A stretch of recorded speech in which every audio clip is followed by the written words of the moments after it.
Hi there, everyone. How's it going? If you're here, say hello. Today, I'm going to be talking about emotional invalidation. Psych Central says that emotional invalidation is the act of dismissing or rejecting someone's thoughts, feelings, or behaviors. It says to someone, your feelings don't matter, your feelings are wrong. I realize that many of us, including myself, struggle with this. Have you ever been in a situation where you were brave enough to confide in someone only to feel dismissed or invalidated in return? I remember during my wonderful teenage years, a couple of times I shared with my mom that I was in some sort of discomfort or pain. And instead of supporting me with compassion and empathy, she would say something like, well, just be glad you have two legs or two arms. Or you think that's bad, try having a baby. Ouch. I'm sure she just wanted me to not worry about whatever was happening in the moment and meant well. Don't get me wrong, I had a wonderful mom and I love her and miss her so much.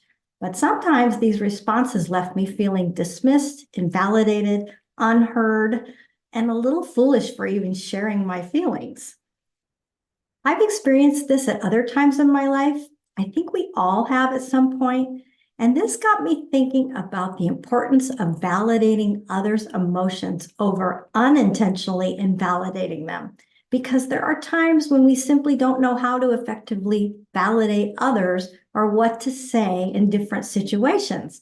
So I came up with 10 examples of concerns that people express, along with validating phrases to practice to lend support to people who are brave enough to share.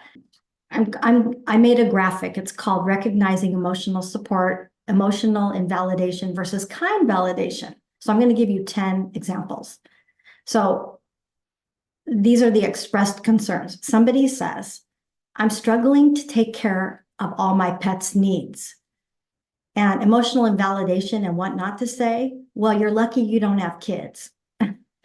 Kind validation, what to say instead. Pets can be a handful. I'm here to support you. Next example is, I'm feeling overwhelmed with too much work. What not to say? Well, you're lucky to have a job. And what to say instead? I hear you, work stress is tough. Number 3, I'm feeling lonely even though I do have a few supportive friends. What not to say? Well, you're lucky you have supportive friends. And what to say instead? Loneliness can still creep in even with supportive friends. I'm here for you. Number 4, I can't keep up with all the household chores, even with help. And what not to say? Well, you're lucky you have a supportive partner. And what to say instead? I understand it's tough, even with support. Number 5, I'm concerned about my coworkers' criticism. What not to say? Stop being so sensitive. It's just feedback. And what to say instead? I see how this criticism is affecting you, and I'm here to support you.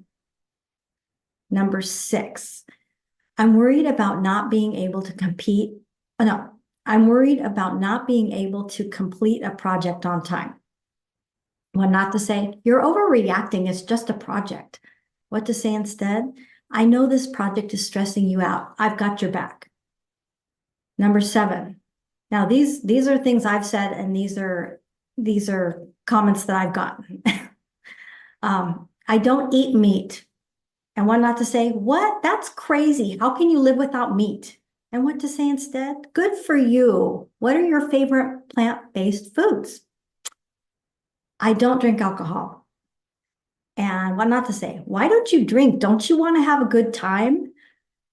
And a nicer way to say it, I understand it's your choice and I respect it.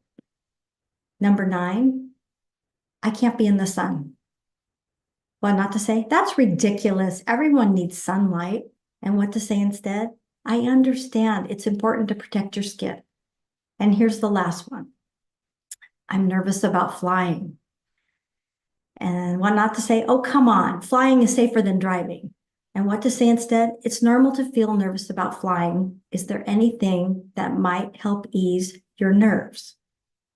So, using validating phrases helps to foster a supportive environment where people feel heard and understood, and we all want that, right? If you've ever felt invalidated, unheard, or dismissed, or if you ever have trouble validating someone else, please leave a note in the comments. And you can read more about this and find the validation graphic at focusyourtime.com/validation. Okay, that's it for today. Be kind, stay safe, and I'll see you next time. Have a wonderful day.